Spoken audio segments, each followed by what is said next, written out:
मित्राच्या वाढदिवसाला न बोलविल्याच्या कारणावरून एकाने मित्रावर कोयत्याने वार केलाय, तसेच 4 वाहनांची तोडफोड केली। ही घटना ममतानगर जुनी सांगवी येथे घडली। या प्रकरणी मयूर सुरेश गायकवाड यांनी सांगवी पोलीस ठाण्यात फिर्यादी दिली आहे। त्यानुसार अनिकेत गायकवाड याच्यावर गुन्हा दाखल करण्यात आलाय।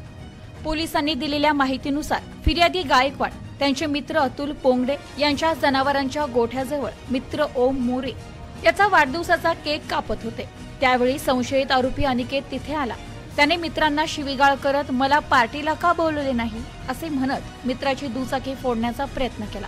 त्यास गायकवाड यांनी अडवले। त्यानंतर अनिकेत याने फिर्यादी गायकवाड यांना शिवीगाळ करून मारहाण केली। तसेच त्याच्याकडे असलेला कोयता हवेत फिरून फिर्यादीवर वार केले। त्यानंतर आरोपी अनिकेत याने सुमित सोनोने याची दुचाकी फोडली। ममतानगर गल्ली क्रमांक 4 येथून जात असताना त्याने आणखी 2 4 चाकी आणि 1 दुचाकी वाहनांची तोडफोड केली।